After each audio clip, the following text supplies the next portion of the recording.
আমার দেশ পত্রিকার ভারপ্রাপ্ত সম্পাদক আপনারা জানেন মাহমুদুর রহমান সাহেবকে আজকে সারেন্ডার করেছিল এবং তাকে কারাগারে পাঠানো হয়েছে। এই মামলাটার সম্বন্ধে একটা কথা বলতে চাই। এই মামলাটা হলো তার যদি 7 বছর সাজা দেওয়া হয়েছিল।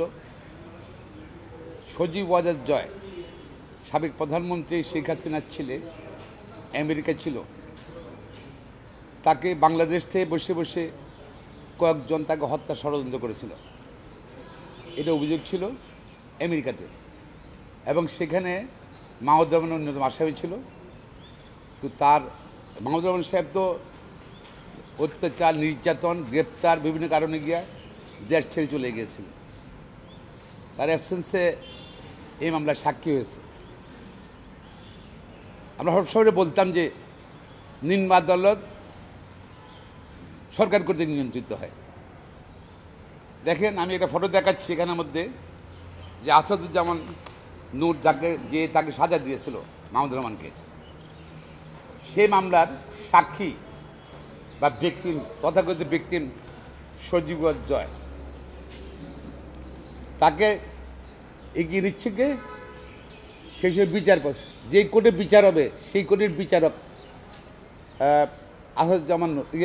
আসাদুজ্জামান নূর তাকে আগায় নিচ্ছে, সাক্ষীকে আগায় নিচ্ছে।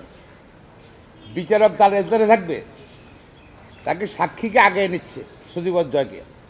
আর পিছনে আছে কে? তৎকালীন সিএমএম রেজাউল করিম চৌধুরী। আর এই সাক্ষীকে বিচারক আগায় নিলে সে ন্যায় বিচার হবে? এবং এই ছিল বিচার ব্যবস্থা শেখ হাসিনার আমলে।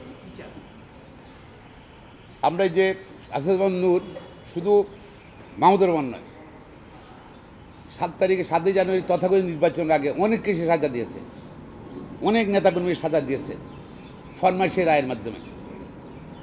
তার বিচার করার অধিকার নাই, বিচারিক করা তার নৈতিকতা নাই।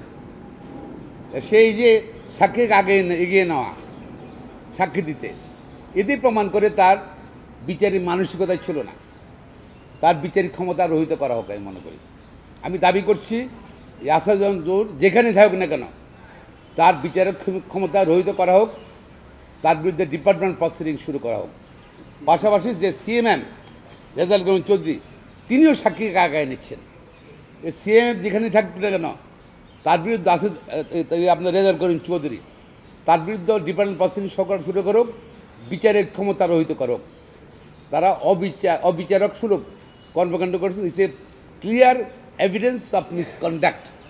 অ্যাজ এ বিচারক, অ্যাজ এ ম্যাজিস্ট্রেট বা ম্যাজিস্ট্রেট হিসাবে, একজন কোর্ট হিসাবে সেটা করতে পারেন না। এবং দুজন এখন জুডিশিয়ারিতে আছে, কোথাও না কোথাও যেখানে থাকুক না কেন, তাদের এই বিচারিক সুলভ মানসিকতা তাদের নাই। তাদের বিচারিক ক্ষমতা রহিত করা হোক। আমি আইন মন্ত্রণালয়কে অনুরোধ করব, মাননীয় প্রধান বিচারপতি দৃষ্টি আকর্ষণ করছি, তারা ফরমাইশি রায় দিয়েছিল মাহমুদুর রহমানের বিরুদ্ধে, যে রায়ের পরিপ্রেক্ষিতে আজকে মাহমুদুর রহমান জেলে গিয়েছে। এই দুই ব্যক্তিকে অ্যাটলিস্ট সাক্ষী আগে নিচ্ছে, যে আসেন সাক্ষী দেন, রায় আপনার পক্ষে দেবো নাকি, এটাই তো মিন করে এটা। হ্যাঁ, তো এইটা ধরেন এটা হইতে পারে না।